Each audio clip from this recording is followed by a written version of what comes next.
Well, after nearly 100 years of copyright protection, the first version of Mickey Mouse now in the public domain. And in the past now, Disney would block productions from using the classic 1928 version of Mickey in a different light, saying that it infringed on their copyright of the beloved mouse.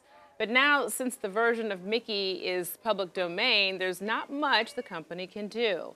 And it seems to be part of a growing trend. I mean, just last year in the horror movie, we remember Winnie the Pooh and his friends in the 100-acre woods were turned into violent murderers in the Winnie the Pooh Blood and Honey.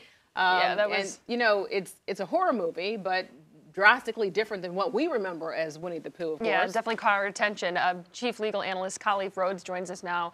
Khalif, when we look at some of these, you know, historic cartoons that we grew up with, how big of a deal is it now that they're in the public domain and they can be made into these types of movies or whatever? It just depends on what side of the copyright argument that you are on. I mean, opponents of copyright in general would say that this is good for artistic abilities. A noted person that fought copyrights way back in the 50s and 60s said that no poems can be created without looking back at older poems. No work of art can be created without looking back at other works of art for inspiration.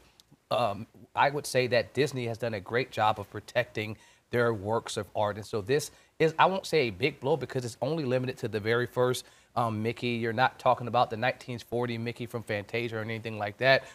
You're talking about the Steamboat one. I mean, this is the original Mickey, but it can create offshoots of a different storyline. Maybe the boat crashes. Maybe it does a number of different things. And so that has opened the door for the creative liberties like we saw with Winnie the Pooh and a number of other things that are out there. Sherlock Holmes. I mean, the sky is the limit once it goes into the public domain. And there's still a complicated mess of protections around Mickey. So especially for people who are watching right now going, oh my goodness, it's public domain. Yeah. So what actually is public and what isn't? Well, the storyline is public. To create anything they created off of that original storyline is public. It's the difference between copyright and trademark, and I think that's what we really need to make sure we're hitting home.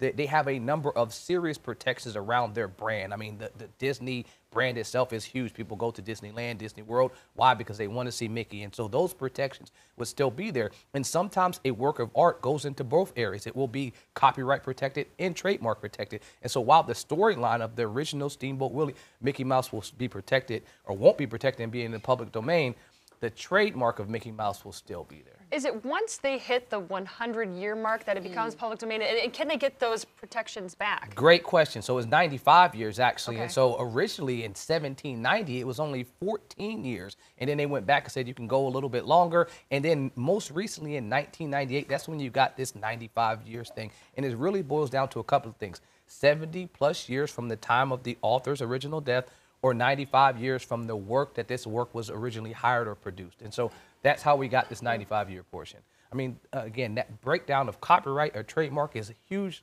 huge important thing to note, that Disney's not losing the rights to Mickey Mouse. They still can have it. You can still go there and get the ears, so kids will be safe. Khalif Rhodes, thank you so much.